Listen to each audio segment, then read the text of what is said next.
કારણ કે તમારે અને મારે કાંઈક મેળવવું છે પણ ગુમાવવું નથી, એમ નામ મળે નહીં. 92 લાખ માળવાનો ધણી ભરથરી છે ને, જોજો વિચાર કરજો કે પિંગળાનો એક ઇતિહાસ એવો છે કે અશ્વપાળ પાસે રાતે ગઈ હતી અને ભરથરી આ જોઈ ગયો ને આમ થયું ને તેમ થયું ને આવી બધી વાતો છે. એ વાત ખોટી છે એવું મારો દાવો નથી, પણ હું તમને એક વાત કહું કે 92 લાખ માળવાનો ધણી હોય એનું બૈરું આવું જેવું તેવું હોય એવું હોય જ નહીં. પણ આમાં શું છે કે સાચો ઇતિહાસ બધા દબાવી રાખ્યો છે, પાદરી ઉથડક વાતો કરે. આ રામાયણમાં છે ને, રામાયણમાં તે બાપુ કેટલી ઊંધી વાતો ચિતરી નાખી છે. રામાયણ છે કંઈક જુદી, દુનિયા ઊંધી કરી નાખી છે. એ 92 લાખ માળવાનો ધણી ભરથરી પિંગળા વગર બાપુ એક સેકન્ડ નો રહે કે ઈ પિંગળાને છોડીને બાપુ સાધુ બની ગયો હોય છે. કેમ બન્યો હોય છે વિચાર કરજો. એકવાર ભરથરી બાપુ શિકાર કરવા માટે જાય છે, 2-5 સૈનિકો છે હારે. એ શિકાર કરીને વળ્યા ને ત્યારે એક ગામની બાજુમાંથી નીકળ્યા અને એમાં કોઈક ભાઈ ગુજરી ગયેલો ને શમશાન યાત્રા નીકળી. એ શમશાન યાત્રા જાતી હતી ને, વાંહે એક બેન માથા પસાડતી જાતી, વાળ તોડતી જાતી. એટલે ભરથરીને એમ થયું, એના સૈનિકોને પૂછે છે કે આ શમશાનમાં બેન બૈરા કોઈ દી ન જાય, પણ આ બેન કેમ હાલી જાય છે? વાંહે એનો આ ગુજરી ગયો એનો ભાઈ છે, એનો ઘરવાળો હશે, એનો દીકરો હશે, શું હશે? એ કે આપણે આ પાકું કરવું છે. એ શમશાન હતું ને ત્યાંથી આમ આગા ઘોડા ઉભા રાખીને જોવે છે કે શું થાય છે. એ લાકડા બાકડા ગોઠવીને ભાઈને ગોઠવી દીધો અને બેન બધાને કગરે છે કે મને જવા દો, હવે મારું 17 વયું ગયું, મારે આ દુનિયામાં જીવીને હવે શું કામ છે? એટલે કોઈ છોડતા નથી ને. પછી બેન ને બાપુ સત ચડ્યું ને, એ જણના હાથમાંથી જોંટ મારી નીકળી જાય, હળગતી અગ્નિમાં બાપુ એ દીકરી વહી ગઈ અને ભાડ ભાડ ભાડ ભાડ મંડી હળગવા.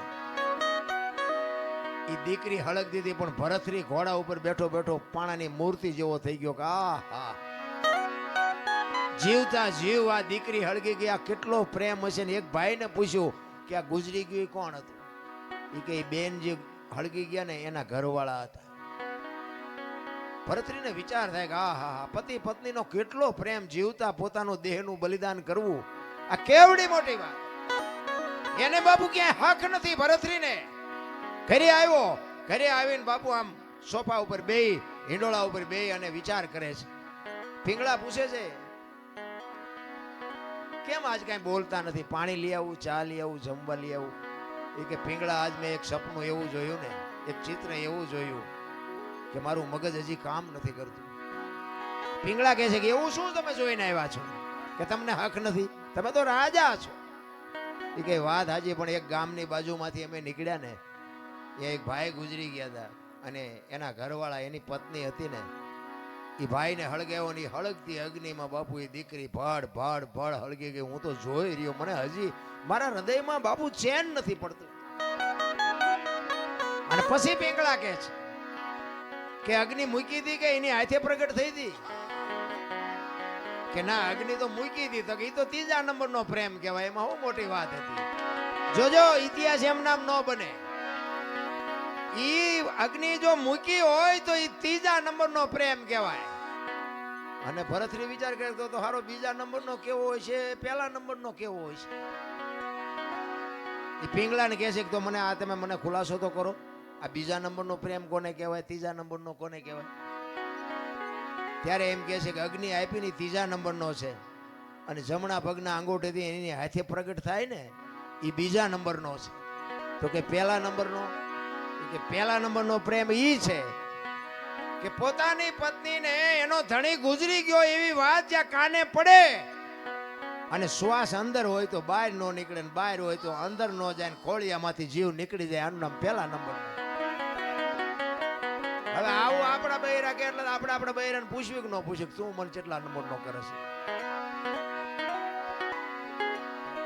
આપણે કઈ હારા તો એટલા બધા નથી જ તે.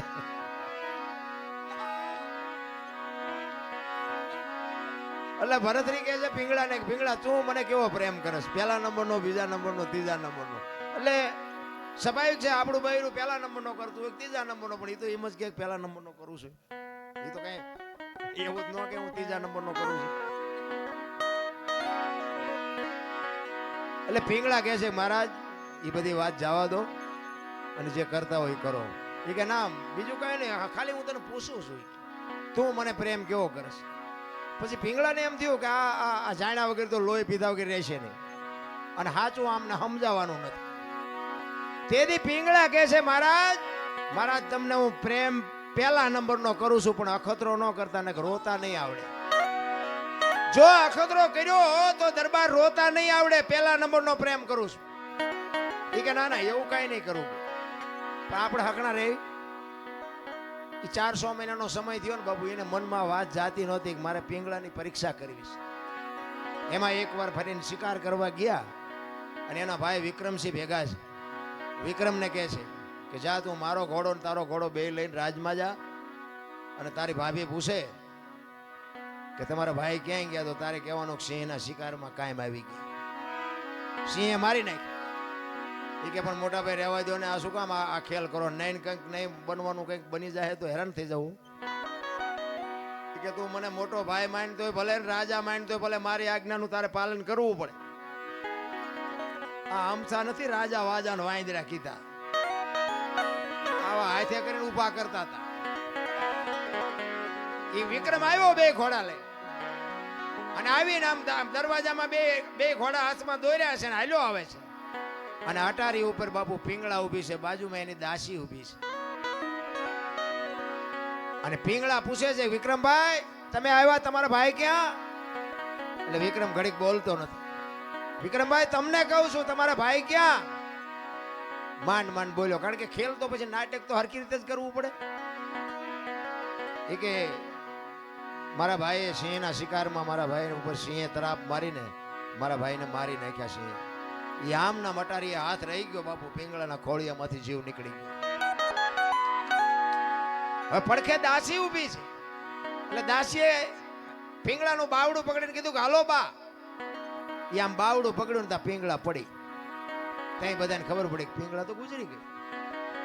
અને કડીક થયું ને ભરથરી આવ્યો ને બાપુ ખબર પડી ને પછી ભરથરી માથા મીડ્યો પસાડો. પિંગળા પિંગળા હવે હું તારા વગર અને 92 લાખ માળવાનો ધણી એનું બૈરું બાપુ ગુજરી જાય પછી પબ્લિક કેવી ભેગી થઈ છે. કીડીઓ ઘોડે માણા ઉભરાણો હો પણ ભરથરી બાપુ બેકાબુ બની ગયો. વાળ મીડો તોડવા, ધૂળ ને ફાકડા મીડો ભરવા. પિંગળા જાગ પિંગળા, પણ મરેલા બાપુ જાગે. આ તો પહેલા વિચારવાની જરૂર છે. હું તો એમ કહું છું કે અખતરા કોઈ વાત ના કરાય જ નહીં, પછી રોતા નથી આવડતું. આપણે જેલમાં કોઈ માણા હોય એને બાપુ આ સંસારની કે હરવા ફરવાની ખાવા પીવાની મોજ કરવાની કઈ જરૂર નહીં હોય, એને શોખ નહીં હોય. આપણને દુઃખ થાય ખરું આ 10 વરા 20 વરા 25 વરા જેટલી જેલ હોય એમને કોઈનું મોઢું નહીં જોવાનું, એક 4 દિવાલો વચ્ચે જિંદગી કાઢવાની. પણ બાપુ એવું પગલું ક્યારેક ક્રોધ માણસને ચડી જાય ને પગલું ભરી લે ને પછી પસ્તાવાનો વારો આવે. એક ભાઈ ને બાપુ વેચ જમીન હાટું હગો ભાઈ હગા ભાઈને મારી નાખે. એક જાય ઉપર ને એક જાય જેલમાં. એટલે જ સંતોએ કીધું કે ધરતી રાજા રામની કોઈની પૂરી કરી નહીં આશ, આની માથે કંઈક રાણા રમી ગયા ને કંઈક વિયાઈ ગયા નિરાશ. પછી જેલમાં પૂર્યો એની આપણે ખબર કાઢવા જાય ને તો એ શું કે ખબર, એ કે ઓલું પોસાવી ગયું જાય ભલે જાય પણ મને આમ જ બારો કઢાવો. તો હવે વેચ જવા દીધી હોત તો તારે મોડું થઈ ગયું. મારો કહેવાનો અર્થ એ છે સમયની હારે હાલો. સમય બડા બલવાન નહીં પુરુષ બલવાન. હમણાં કીધું તું ને વખતની બાપુ વાતું છે. અર્જુન જેવો બાણા વળી બાપુ આમ ગાંડીવની પણસ પકડીને છૂટી મૂકે ને કુરુક્ષેત્રના મેદાનના પડ ધ્રુજે અને ભીષ્મની સામે બાપુ ઈ ઉભો રહે, બીજાની તાકાત નહીં. અને એ શિખંડીને આગળ રાખ્યો ને કે ભીષ્મની સામે ઉભું રહેવું એટલે ઈ અર્જુન બાપુ હસ્તિનાપુરથી દ્વારકા જાતો તો લૂંટાઈ ગયો, સમય વિયો ગયો. એમ સમયની બલિહારી છે. સમય હારે હાલો. વર્તમાનમાં જીવો બાપુ, ભૂતકાળને ભવિષ્યકાળને સંભાળવાની જરૂર જ નથી. ભરથરી માથા મીંડો પસાડવા, પિંગળા હું તારા વગર નહીં રહી શકું, પિંગળા હું તારા વગર નહીં રહી શકું. અને ગુરુ મહારાજને ખબર પડી. ગુરુ મહારાજ આવ્યા, ગુરુ મહારાજના પગમાં પડીને ભરથરી કરગરે છે. બાપુ બાપુ આને કંઈક કરો, બાપુ આને હજીવન કરો, બાપુ આને હજીવન કરો. ગુરુ મહારાજ કે આ તમે જ ઊભું કર્યું છે ને હવે તમે મને કહો છો ઊભો કરો આને. આ કરવાની જરૂર શું હતી? એ એ કે બાપુ તમારા પગ પકડું, મારી ભૂલ થઈ જાય, મારું આમ થઈ ગયું, મારું આમ થઈ ગયું. એ કે ભાઈ મરેલા જીવતા થાય તો માણાની આ લાઈનો લાગે, મારી એવી થોડી તાકાત હોય કે મરેલા હું જીવતા કરી શકું. એમ કરતા કરતા શમશાન યાત્રા તૈયાર થઈ અને માણસો બધા શમશાને જવા માંડ્યા. શમશાન યાત્રા હાલીને બાપુ ભરથરી વાંહે ગાંડો પાગલ થઈ ગયો. ગુરુ મહારાજની આંખમાં આહુડા મીડ્યા પડવા કે હવે આ ભરથરીને મારે કેમ કાબુ કરવું. ઈ કે પાગલ થઈ જાય ને તો આખો 92 લાખ માળવો નોથારો થઈ જાય કે આ 92 લાખ માળવાને કોણ હાચવશે. એમ કરતા કરતા શમશાનમાં ગયા. ઈ લાકડા ગોઠવાને પીંગળાને માથે ગોઠવી અને બાપુ ભરથરી ગાંડો તૂર થયો. અને એમાં કુદરતને વાત રાખવીને એક ગુંદકાનો આત્મો આમ જાતો હતો અને સદગુરુ મહારાજ એના ભજનના બળથી આમ જોઈ ગયા કે આત્મો હારો નથી, પણ આ ભરથરીને કાબુ કરવા માટે જો આ પીંગળામાં નાખું પીંગળા બેઠી થાય ને તો ભરથરી બાપુ ઠેકાણે આવી જાય. એ ગુંદકાનો આત્મો બાપુ પકડી અને પીંગળાના ખોળિયામાં નાખ્યો અને પીંગળા બેઠી થઈ. ભરથરી ભાનમાં આવી ગયો, પણ અસલ પીંગળા બાપુ મરી જઈ. એ પછી ઘોડેસવારનો ને અશ્વપાલનો ને એ બધો ઇતિહાસ ને પછીનો છે. બાકી 92 લાખ માળવાનું બૈરું બાપુ એવું ન હોય જેવું તેવું. કહેવાનો મારો અર્થ કે જે સત્ય છે ને એને છુપાયું છે કઈ.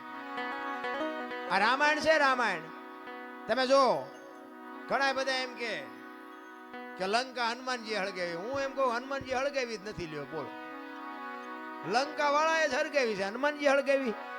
દિવાળી કોને મૂકી હતી? તા ઓલો બચવા હાટું માણા ભાગા ભાગ આપણને કોઈ હળગાવે ભાગા ભાગ ન કર્યું. ગોદડા એમને જ વીટાડ્યા હતા, તેલ એમને રેડ્યું હતું, દિવાળી એમને મૂકી હતી. હનુમાનજી તો બચવા હાટું ભાગ્યા. હવે ગોદડા હળગતા વેરાણા લંકા હળગી, એમાં હનુમાન નો વાંક શું? હનુમાનજી લંકા હળગાવી, હનુમાનજી હળગાવી જ નથી. અને આખી દુનિયાને ખબર છે પાકું કોઈ કરતું જ નથી. બીજી વાત તમને કરું કે સીતાજી જનક મહારાજની દીકરી મિથિલા નરેશ હવે શિવ ધનુષ નું ઘોડો ઘોડો કરીને ફરતા. અને પછી જનક મહારાજ જોઈ ગયા કે હવે આ શિવ ધનુષ ને મારી દીકરી જો ઘોડો ઘોડો કરીને ફરતી હોય તો આના મૂર્તિયા હાટું શું? આના માટે મૂર્તિઓ મારે કેવું ગોતું? એટલે પછી સંયમવર રચવાનું નક્કી કર્યું કે આ ધનુષ ને જે ભાંગે એને મારી દીકરી વરમાળા પહેરાવે. હવે ઈ સંયમવર રચ્યો ને એમાં કે રાવણ હતો એવું કહે છે. સાચું ખોટું મારો રામ જાણે. ઈ રાવણ થી કે ચોખા જેટલું ધનુષ હેલ્યું નહોતું. હવે એનેથી ચોખા જેટલું ધનુષ નું હેલ્યું તો વનમાંથી સીતાજીને આખે આખા ઉપાડી ગયો. આનું શું કારણ? આખે આખા સીતાજી ઉપડે. સીતાજી ઘોડો ઘોડો કરીને ફરતા હતા. ઈવડું ધનુષ રાવણ હલાવી ન હોય.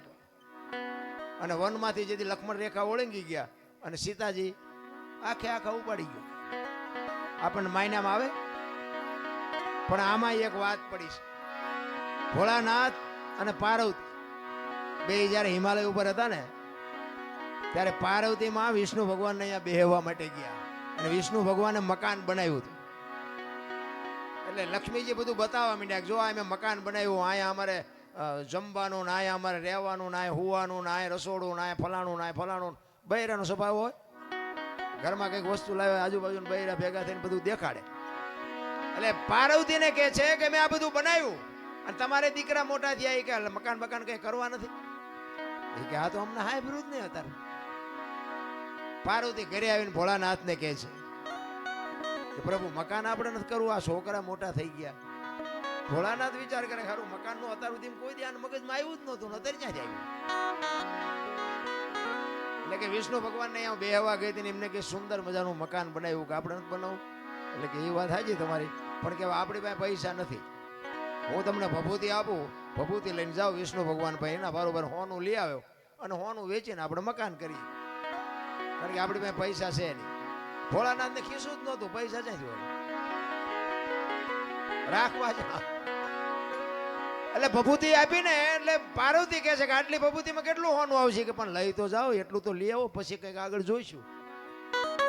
એ ભભૂતિ લઈ અને પાર્વતીમાં ગયા છે અને ત્યાં જઈ અને પછી કીધું કે આના બરોબર અમને હોનું આપો. હવે સાબડા મૂક્યો, ભોળાનાથની ભભૂતિ ઊંચી થાય. બાપુ હોનાના ઢગલા મીડ્યા કરવા હો, ગાડા ભરી ભરીને હોનું મીડ્યું જવાનું, સાબડું ઊંચું ન થાય. હવે અહીંયા ઢગલે ઢગલા થયા હોનાના. પછી કે આટલું બધું હોનું છે, આ ઈંટું પાણાનું શું માથાકૂટ કર્યું, હોનાનું જ બનાવાય ને. એ હોનાનું મકાન બનાવ્યું અને વાસ્તુ પૂજન કરવા માટે તેથી સારામાં સારો ને વિદ્વાનમાં વિદ્વાન બ્રાહ્મણ રાવણ, એ રાવણ ને બાપુ અહીંયા વાસ્તુ પૂજન કરવા માટે બોલાયો. એ વાસ્તુ પૂજન કર્યું ને પછી ભોળાનાથ ને તો ખબર, એ તો બાપુ ત્રિલોક નો નાથ, એને નો ખબર હોય. એટલે પેલા પાર્વતી પાસે જાય કે આ ભૂદેવ ને શું આપશું આપણે દક્ષિણામાં. એ કે એને રાજી કરી દો, જે માગે આપી દે. એ કે જો જે માગશે આપી દે, પછી મારી માએ લોહી નો પીતા. કારણ કે હવે આપણે એક પ્લાસ્ટર કર્યું હોય તો બૈરું રાજીનું રેડ થઈ જાય, બદલે આખું હોનાનું મકાન એટલે બૈરું રાજી કેટલું હોય. એ કે એને જે જોઈએ આપી દો, પણ એનું મન છે જ નહોતું ભાઈ. એ કે વાંધો નહીં. અહીંયા ગયા, રાવણ ને કીધું ભૂદેવ બોલો હું આપું. એ કે જે આપવું એ આપો ને. કે ના તમે માગો એ આજ આપવું છે. એ કે આવું મારે એક મકાન જોયું છે. ભોળાનાથ કે તથાસ્તુ. પાર્વતી પાસે આવ્યા. એ કે હાલો કે ચિંપા કે મહણિયામાં.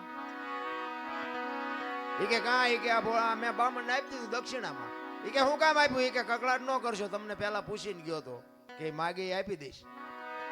અને પછી બાપુ પાર્વતી ગયા અહીંયા રાવણ ની પાસે, અને રાવણ પાસે જઈને બાપુ પાર્વતી કહે છે કે ભૂદેવ ભૂદેવ માંડ માંડ મકાન બનાવ્યું, તમે લઈ લીધું ને, લઈ લ્યો. પણ આ મકાન ને જો એક દી ભડકે ન બાળું તો હું શક્તિ નહીં લખવું, અહીંયા લખી લેજો. આ સીતાજીને બાપુ અહીંયા જવાનું જ હતું. નકર સીતાજીની બાપુ એની સામે દ્રષ્ટિ પડે ને તો રાવણની રાખ બાપુ આ ધરતી ઉપર ન પડે, રાખ ઉડી જાય. ઈ દીકરી હતી સીતાજીને. તમે શું માનો છો? એની તાકાત જ નથી કે રાવણ એની સામે દ્રષ્ટિ કરે. અને રાવણે બાપુ સીતાજીને ઉપાડ્યા ને તારે માં કહીને ઉપાડ્યા છે કે માં તું આવ્યો ને તો મારો બાપ આવે, અને ઈ મને મારે ને તો મને મુક્તિ મળે, અને અહીંયા આવે ને તો મારી લંકા પવિત્ર થાય. બાપુ રાવણ જેવો તેવો નહોતો. ચાર વેદ જેના મોઢે હોય, 9 ગ્રહ જેને ઢોલીએ બાંધ્યા હોય, પવન પાણી ભરે વાહ વાસીદું કરે, ગણે ગાયું ચારે, રવિ રસોઈ બનાવે, શિવ જેનો ભંડારી હોય, યમના દૂત બાપુ એને રજા લેવા આવવું પડે કે અમે એનો જીવ લેવા જઈએ. એ અને આ ધરતી ઉપર 14 ચોકડીનું રાજ કર્યું રાવણે. સતયુગ, દ્વાપર, ત્રેતા ને કળિયુગ 4 યુગની એક ચોકડી થાય. 14 ચોકું ને 56 યુગ સુધી આ ધરતી ઉપર રાવણ રહ્યો છે એવું કહે છે સંતો. કેટલું એનું તપોબળ છે, કેટલો વિદ્વાન છે. અને રામ ને બાપુ ઠેઠ ત્યાં સુધી થકો થયો તો બાપુ એનું ભજન તો કઈક હશે ને. પણ આપણને છે ને કઈ આમાં સમજાતું જ નથી. આપણે મને તો એમ થાય કે ચારે બાજુ કથાયું વંચાય છે, ધૂનું બોલાય છે, ભજન થાય છે, માતાજીના માંડવા થાય ને, હવન થાય ને, પ્રતિષ્ઠાયું થાય ને, મંદિર થાય, તો બગાડ કાં નથી ઉભો રહેતો? વિચારવા જેવું તો છે ભલામણા. કઈ આપણા ગઢ આવું કઈ કરી જ નહોતા શકતા. તો આ ચોરી ને લોટપાટ ને મારી નાખવાને, તોડી નાખવાને, અત્યાચાર ને ગમે એની દીકરી ઉપાડી જાવી, આ બધું તમે જોવો તો ખરા કેટલું બધું અંધારું હાલ્યું જાય. તો આ કથા વંચાય છે ખોટું છે? એ કેમ કેવું ખોટું છે? હવે આમાં માણસના જીવનમાં જો ઉતરે નહીં આ વાત તો આ કથામાં ફાયદો કોને? મંડપ વાળાને, સાઉન્ડ વાળાને, સાજિંદાને, અમારા જેવા કલાકારને, રસોઈયો હોય એને. બાકી કોને ફાયદો? હવે તો આ 2-5 લાખ રૂપિયા 10 લાખ રૂપિયા આમાં નાખવા દેના કરતા પાદરા ગાયું ખડમાં દઈ દીધા હોય તો. ગામો ગામ કથાઓ વંચાય, ગામો ગામ. અમારે તો રોજ ફોન આવે કે અમારે પ્રોગ્રામ રાખો, અમારે રાખો.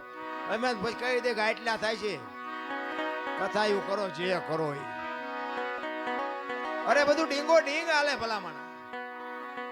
મને એમ થાય કે આ ખોટું છે હું નથી કહેતો, પણ બગાડ અટકવો જોવે બાપુ. જો આ સત્ય હોય અને ઓલા કે ને કે કાં તો ઓલામાં ફેર ને કાં તો ઓલામાં ફેર, સત્ય હોય તો આ બાપુ દુનિયામાં કંઈક, હું એમ કહું છું કે 5000 50,000 માણા ભેગું થાય તેમાં 10 તો સુધરવા જોવે કે નહીં. અમે એક જગ્યા આમ ગુજરાતમાં કે ક્યાં ગયા હતા, ગામનું નામ ભૂલાઈ ગયું, કથા એટલે અમે જોયું કે કથા છે એમ, ગાડી હાંકતો એ વખતે. એટલે અમારે થોડોક ટાઈમ હતો, કીધું હાલો ને આપણે કથામાં જઈને બેહી. હવે એમ અહીંયા બેઠા કથા ચાલુ હતી ને એમાં 2 જણા બાજ્યા. બોલો, હવે કથા ચાલુ હોય એ વખતે જો બાજે માણા તો એમાં બહાર તો કઈ મગજમાં ઉતરે જ છે. એમાં એકને દવાખાને લઈ જવો પડે. બોલો, હવે આમાં પતિ જો હોય તો કથાના માંડવાનું શું થાય, ઓલા વક્તાનું સાજિંદાનું શું થાય? અરે બાપુ કઈક ઊંધું રંધાય છે, મને એવું લાગે. સાચું ખોટું તો મારો નામ જાણે. ખોટું છે એવું આપણે નથી કહેતા. રામકથા ખોટી નથી, ભાગવત કથા ખોટી નથી, પણ આ અટકતું નથી. એટલે મને એમ થાય કે આનો કંઈક પાવર ઘટી ગયો હોય, ગમે એ થયું હોય. બાકી તો રામાયણ છે તો રામાયણ છે ભલામણ. એક હું તો એમ કહું છું, ઘરમાં એક રામાયણ નાનું મોટું પુસ્તક હોય ને, જિંદગીમાં કોઈ દી બાપુ મોળો પ્રસંગ નો આવે કરી. રામાયણ એવો ગ્રંથ છે ભલા. તુલસીદાસ મહારાજે રામાયણમાં એક સાખી લખી કે સુનહું ભરત ભાવિ પ્રબળ જીવન મરણ જસ અપજસ નફો નુકસાના વિધિના વિધાન. જીવન મરણ જસ અપજસ નફો અને નુકસાના 6 વસ્તુ બાપુ હજી આજની તારીખમાં કોઈને ખબર નથી. આપણે આ દુનિયામાં આવ્યા કેવી રીતે કોઈને ખબર હોય તો મને કયો, અને જવાનું છે કેવી રીતે ઈ કોઈને ખબર હોય તો કયો. જીવન મરણ ની ખબર નથી તો આઈને જ વાત કરો ને. અમે અહીંયા આવ્યા છે, અમને જ મળે કબજ મળે એ અમને ખબર છે. 5 જણા હારું એ કે 5 જણા એમ કે બોલે વારો જ ન આવવા દીધો બીજાનો. જ મળવાનો છે કબજા મળવાનો ઈ કોઈને ખબર નથી. જીવન મરણ જસ અપજસ નફો અને નુકસાન. ગમે એ માણસ ધંધો કરે ને બધા નફા હાટું જ કરે છે, કોઈ નુકસાન હાટું નથી કરતું, પણ બધા નફો થતો જ નથી. આ 6 વસ્તુ કોઈના હાથમાં નથી. આ વશિષ્ઠ મહારાજે ભરતને કીધેલી. ક્યારે? રામચંદ્ર પરમાત્મા વનમાં ગયા, ભરત મોસાળમાંથી આવ્યો ને એટલે ભરત રોવે છે. એટલે ઈ વખતે વશિષ્ઠ મહારાજ કહે છે, ભરત સુનહું ભરત ભાવિ પ્રબળ જીવન મરણ જસ અપજસ નફો અને નુકસાન. આ વિધિના વિધાન છે. હું વશિષ્ઠ જેવો મહારાજ હાજે મેં નક્કી કર્યું હતું કે હવારે રામને ગાદી ઉપર બેહાડવાના, અને 12 કલાકની એક રાત જઈને તો આખું ચકડું ભરી ગયું. હું કાંઈ ન કરી શક્યો. આ વિધિના વિધાન છે. અને આવડી આજ સાખી તુલસીદાસે રામાયણમાં લખી, અને એમાં ને એમાં એનું વર્ણન કર્યું કે આમાં જીવન કોને મળ્યું, મરણ કોને મળ્યું, જ કોને મળ્યું, અબજ કોને મળ્યો, નફો કોને થયો, નુકસાન કોને થયું. રામાયણમાં ઈ કે નુકસાન કોને થયું અને નફો કોને થયો. તો નુકસાન બાપુ રામની માં કૌશલ્યાને થયું. જુવાન જો દીકરો ને વહુ બે વનમાં જતા હોય તો માં માથે તેથી કેવી વીતી છે. નુકસાન થયું કૌશલ્યાને, નફો થયો સબરીને. બાપુ રામ ને અહીંયા જવું પડ્યું. કાંઈ લેવા દેવા નહીં. ભીલડીની દીકરી બાપુ, કોઈ વેદનું શાસ્ત્રનું માણાનું ગામનું કોઈ જ્ઞાન નહીં. રામને અહીંયા જવું પડ્યું. સબરીને બાપુ નફો થયો ને હગી જનેતાને નુકસાન થયું. તો કે જીવન કોને મળ્યું અને મૃત્યુ કોને મળ્યું? મૃત્યુ મળ્યું રાજા દશરથ ને. રામ જેવો દીકરો હોવા છતાંય બાપુ મૃત્યુને રોકી ન શક્યો. મૃત્યુ મળ્યું દશરથ ને, જીવન મળ્યું અહલ્યાને. હરાપમાંથી મુક્ત થઈ ગઈ. તો કે આમાં જ કોને મળ્યો ને અબજ કોને મળ્યો? અબજ મળ્યો કઈ ને, અને જ ખાટી ગયા વાંદરા. તેથી રામને કોઈ નો કામમાં આવ્યા, વાંદરા જ કામમાં આવ્યા.